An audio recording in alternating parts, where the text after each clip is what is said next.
মাথায় পাহাড় প্রমাণ প্রজেক্টের চাপ নিয়ে বেরিয়েছিলাম বাড়ি থেকে বিয়ে বাড়ির উদ্দেশ্যে।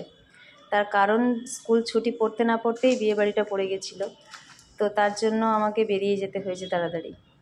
এবার মামার বাড়ি, তারপর বাবার বাড়ি, তারপর শ্বশুর বাড়ি, এসব করতে করতে আর কি বাড়ি ফিরেছি প্রায় 23-24 দিন কাটিয়ে। তারপর স্কুল খুলে যাওয়ার সময় চলে এসেছে, এখন উঠে পড়ে লাগতে হচ্ছে এই প্রজেক্টের জন্য। তো এই প্রজেক্টগুলো বানালাম, মোটামুটি ছেলেও আমাকে হেল্প করলো। এখানে কম্পিউটার প্রজেক্ট, সায়েন্স প্রজেক্ট, তারপরে লিটারেচার প্রজেক্ট, এইসব করতে করতে আর কি মানে এই সবে আমি এখন রাত 8টা বাজে, এখন আমি উঠলাম।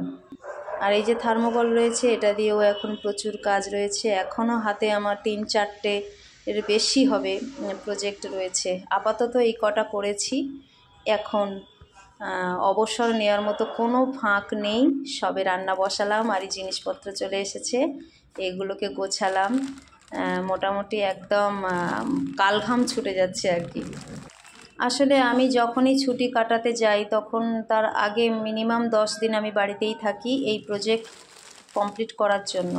সেই সুযোগটা এবারে পাইনি, তো তাই এখন সব ছুটি কাটিয়ে এসে মাত্র হাতে 1 সপ্তাহ সময়, তার মধ্যে করতে খুব সমস্যা হচ্ছে। আর এই জন্যেই কোনো ভিডিও আমি আনতে পারছি না, খুব চাপে রয়েছি।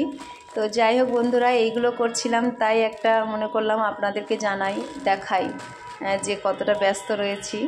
তার মাঝখান থেকে ভিডিও আপলোড করার চেষ্টা করছি। তো বন্ধুরা, সবাই ভালো থাকবেন, সুস্থ থাকবেন আর আমার সঙ্গে থাকবেন। Tata, good night.